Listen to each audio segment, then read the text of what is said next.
नमस्कार दोस्तों, विहंगम दर्शनम पर आप सभी का स्वागत है। आज मैं ब्रदर्स ग्रिम की फेमस कहानी टॉम थंब के साथ यहाँ पर उपस्थित हूँ। एक रात एक गरीब लकड़हारा अपनी झोपड़ी में बैठा आग ताप रहा था। पास ही में उसकी पत्नी चरखे पर सूत काट रही थी। पूरी झोपड़ी में सिर्फ लकड़हारे के हुक्के की गुड़गुड़ाहट ही सुनाई दे रही थी। हमारे जीवन में कितना अकेलापन है, लकड़हारा अपनी पत्नी से बोला। धुएं के छल्ले उड़ाते हुए वह बोला, हम दोनों ही एक दूसरे का सहारा हैं। हमारे साथ समय बिताने वाला कोई नहीं। हमारे तो कोई औलाद भी नहीं जिसके साथ खेलकर हम अपना समय व्यतीत करते। बाकी सब लोग अपने अपने बच्चों के साथ कैसे खुशी खुशी रहते हैं। तुम बिल्कुल ठीक कह रहे हो, ठंडी आह भरते हुए लकड़हारे की पत्नी बोली। चरखे पर सूत काटते हुए उसने कहा, अगर हमारे भी एक संतान होती तो हम भी बहुत खुश रहते। चाहे वह बहुत छोटी सी ही होती, मेरे अंगूठे के बराबर ही, तब भी मैं बहुत खुश होती और उसे बहुत प्यार करती। कुछ समय बाद उस लकड़हारे और उसकी पत्नी की मुराद पूरी हो गई, उसी रूप में जिस तरह उसने कामना की थी। उसने एक पुत्र को जन्म दिया। वह बहुत ही स्वस्थ और सुंदर था, लेकिन था अंगूठे की लंबाई के बराबर।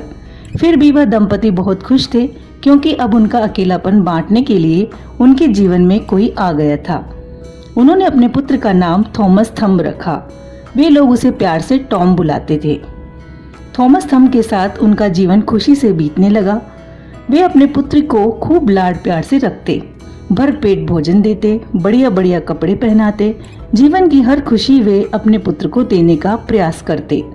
लेकिन फिर भी थॉमस थंब की लंबाई में कोई परिवर्तन ही नहीं आया, परंतु उसकी आंखें बहुत ही चमकीली और दिमाग बहुत ही तेज था। वह बहुत फुर्तीला भी था। एक दिन लकड़हारा जंगल में लकड़ियां काटने जा रहा था। वह अपनी पत्नी से बोला कि काश मेरे पास कोई होता तो जंगल में मेरे पीछे घोड़ा गाड़ी लेकर आ जाता। मुझे अभी निकलने की जल्दी है। ये सुनकर टॉम बोला, आप बिल्कुल भी चिंता न करें पिताजी, आप जिस समय चाहते हैं उसी समय घोड़ा गाड़ी जंगल में पहुंच जाएगी। ये सुनकर लकड़हारा खूब जोर से हंसा और बोला, ये कैसे संभव होगा? तुम तो घोड़े की लगाम तक भी नहीं पहुंच सकते हो। आप उसकी चिंता न करें पिताजी, टॉम बोला। यदि माँ घोड़े की जीन चढ़ा दे और मुझे घोड़े के कान में बिठा दे तो मैं घोड़ों को नियंत्रित कर लूंगा। प्रारंभ में तो टॉम के माता पिता इसके लिए तैयार न हुए, लेकिन जब उन्होंने टॉम का आत्मविश्वास देखा तो उन्होंने उसकी बात मान ली। टॉम के पिता जंगल में लकड़ियां काटने चले गए। दोपहर के समय टॉम की माँ ने घोड़े गाड़ी में जोत दिए और उन पर जीन चढ़ाकर उसे घोड़े के कान में बिठा दिया। वह नन्हा सवार वहां बैठे बैठे ही घोड़े को नियंत्रित करने लगा। जंगल का सारा मार्ग वह पहले ही अपने पिता से समझ चुका था। घोड़ा बहुत तेजी से जंगल की ओर भाग रहा था। तभी टॉम ने उसके कान में कहा, आराम से आराम से। तभी वहां से गुजर रहे दो अजनबियों ने ये आवाज सुनी।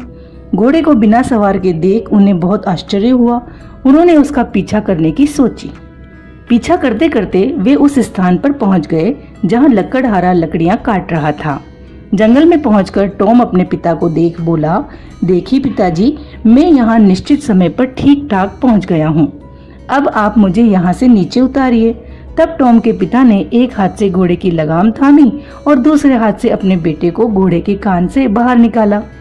फिर उसे फूस के ढेर पर रख दिया, जहां पर टॉम आराम से लेट गया। वो दो अजनबी ये सब छिपकर देख रहे थे। उन्हें इस अजूबे पर यकीन ही नहीं हो रहा था। तभी उनमें से एक के दिमाग में एक योजना कौंधी। वह दूसरे को एक कोने में ले गया और फुसफुसाकर बोला, ये छोटा लड़का हमारी किस्मत बदल सकता है।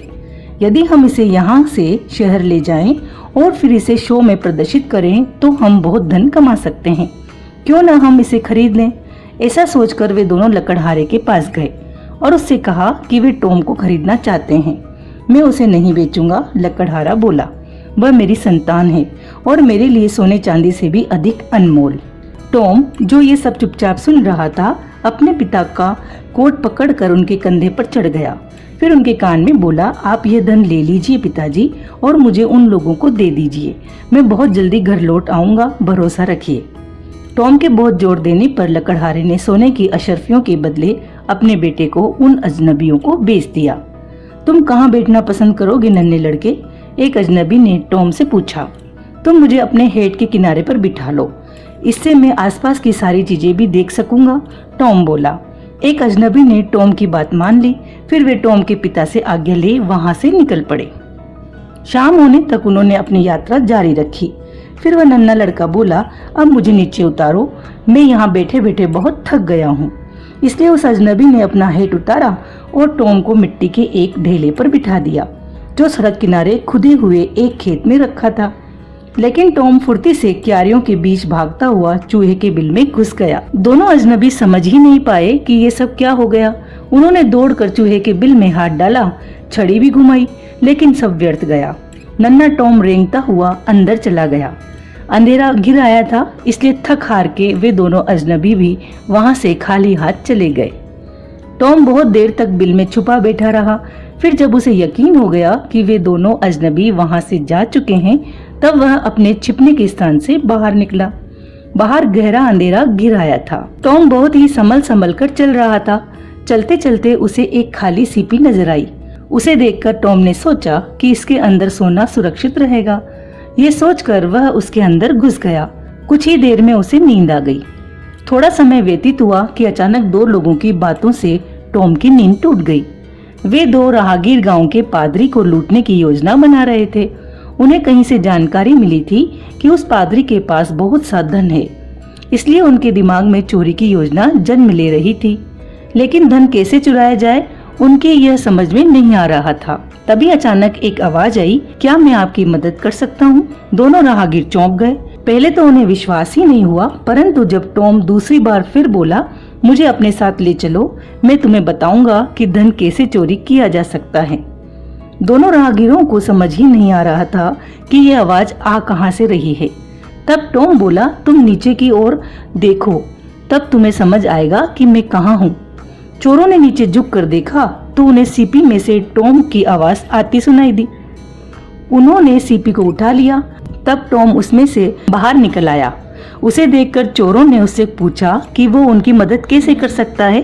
तब टॉम ने उन्हें समझाया, यदि वे उसे खिड़की के रास्ते अंदर भेज दें तो वह उनकी मनचाही चीजें उठाकर उन्हें दे सकता है। चोरों को टॉम की योजना पसंद आ गई और उन्होंने टॉम को अपने साथ ले लिया।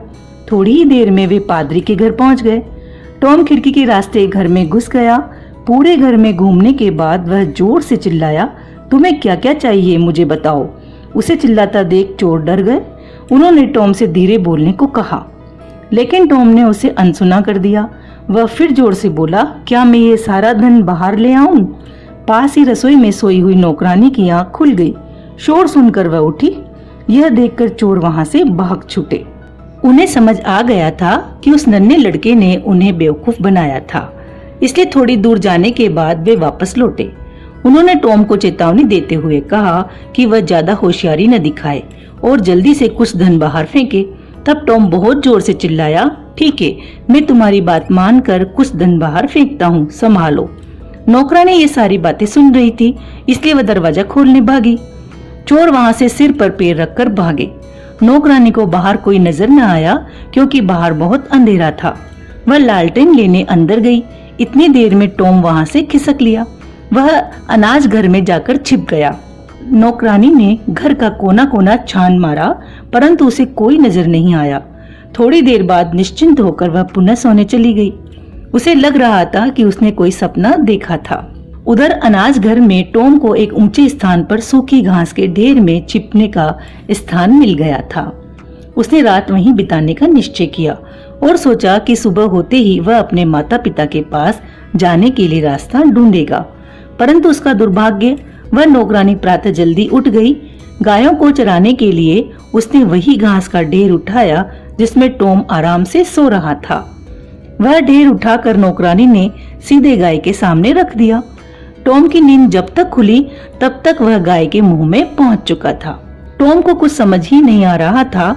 थोड़ी देर में वह सब कुछ समझ गया। अब वह गाय के दांतों के बीच फंसने से खुद का बचाव कर रहा था।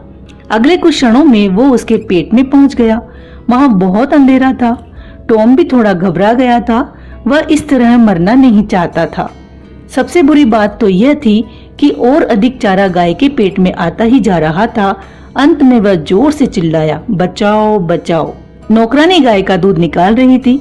उसने टॉम के चिल्लाने की आवाज सुनी, पर उसे कोई दिखाई नहीं दे रहा था। उसे यह तो यकीन हो गया था कि यही आवाज उसने रात को भी सुनी थी। वह बहुत डर गई। घबराहट में गिरते पड़ते वह अपने मालिक के पास गई। उसने पादरी को बताया कि उनकी गाय बोल रही है। पादरी को उसकी बात पर भरोसा नहीं हुआ, पर नौकरानी की घबराहट देखकर पादरी ने स्वयं गौशाला जाने का निर्णय लिया। जैसे ही पादरी गौशाला पहुंचा, उसे भी टॉम की आवाज सुनाई दी। ये सुनकर पादरी के भी पसीने छूट गए। उसे लगा कि यह गाय शायद सम्मोहित है, इसलिए उसने अपने आदमियों को गाय को मार डालने की आज्ञा दी। गाय को मार डाला गया और उसका पेट, जिसमें टॉम बंद था, उसे एक पहाड़ी पर काटकर फेंक दिया गया। कुछ देर बाद टॉम उसमें से निकलने का प्रयास करने लगा। जैसे तैसे अथक परिश्रम के बाद उसने अपना सिर बाहर निकाला, परंतु दुर्भाग्य ने उसका पीछा नहीं छोड़ा था। कहीं से एक भूखा भेड़िया वहां आ गया और उसने वह हिस्सा पूरा गटक लिया जिसमें टॉम फंसा हुआ था। टॉम ने यह देखकर हिम्मत नहीं हारी। उसने सोचा कि भेड़िए को बातों में लगाया जाए। टॉम के दिमाग में एक योजना पनपने लगी थी। उसने भेड़िए को आवाज लगाई, प्यारे दोस्त, क्या तुम एक शानदार दावत का आनंद लेना चाहोगे? भेड़िया पहले तो चौंका, फिर टॉम ने उसे बताया कि वह उसके पेट के अंदर से बोल रहा है। तब तक भेड़िए को भी दावत का लालच आ गया था। तब टॉम ने उसे मार्ग बताया जो स्वयं उसी के घर का था। टॉम ने भेड़िए से कहा कि उस घर में नाले के मार्ग से तुम रसोई में प्रवेश कर सकते हो। वहाँ रसोई में तुम्हें बढ़िया बढ़िया खाने की वस्तुएं मिलेगी। ऐसा भोजन तुमने पहले कभी नहीं किया होगा। भेड़िया टॉम की सारी बातें चुपचाप मानता गया। रसोई में पहुंचकर उसने भरपेट भोजन किया। अब वह बाहर निकलना चाहता था, लेकिन वह इतना अधिक खा चुका था कि नाले के रास्ते बाहर निकलना संभव न था। टॉम इसी क्षण की तो प्रतीक्षा कर रहा था। वह ऊंची आवाज में बोलने लगा, क्या तुम ठीक हो दोस्त? भेड़िए ने उसे सावधान किया कि यदि वह इतना शोर करेगा तो घर के लोग जाग जाएंगे। इससे मुझे क्या? टॉम बोला, तुमने अपना काम कर लिया, अब मैं भी मस्ती करना चाहता हूँ। और उसने जोर जोर से गाना और चिल्लाना प्रारंभ कर दिया। शोर सुनकर लकड़हारा और उसकी पत्नी जाग गए। उन्होंने झांक कर देखा तो रसोई में उन्हें भेड़िया नजर आया।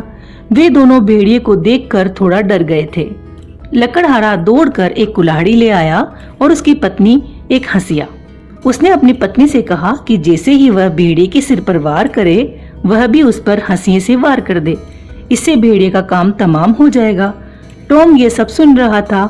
वह जोर से चिल्लाया, ऐसा मत करना पिताजी, मैं यहाँ हूँ। भेड़िए ने मुझे निगल लिया है। टॉम के पिता अचंभित रह गए। उन्होंने अपनी पत्नी को वार करने से मना कर दिया। फिर उन्होंने भेड़िए के सिर पर निशाना साधते हुए कुल्हाड़ी फेंकी। भेड़िया वहीं ढेर हो गया। लकड़हारे ने भेड़िए का पेट चीरकर अपने बेटे को बाहर निकाला। टॉम के माता पिता की खुशी की कोई सीमा न रही। उन्होंने टॉम को खूब प्यार किया। टॉम ने भी उन्हें अब तक होने वाली सारी घटना सुनाई। लकड़हारा बोला, अब तुम घर वापस आ गए हो। अब हम तुम्हें अपने से दूर कभी नहीं जाने देंगे, चाहे कुछ भी हो जाए। फिर उन्होंने टॉम को प्यार से चूमा, गले लगाया। टॉम ने पेट भर के स्वादिष्ट भोजन का आनंद लिया। उसे नए कपड़े पहनाए गए, क्योंकि उसके पुराने कपड़े उसकी अनोखी यात्रा के दौरान फट गए थे। अब नन्हा थॉमस अपने माता पिता के साथ खुशी खुशी रहने लगा। उसने अपने छोटे से जीवन में बहुत लंबी यात्रा कर ली थी। उसके पास कहने सुनने को बहुत कुछ था, लेकिन वह ये भी जान चुका था कि इस दुनिया में अपने घर से बेहतर और कोई स्थान नहीं है।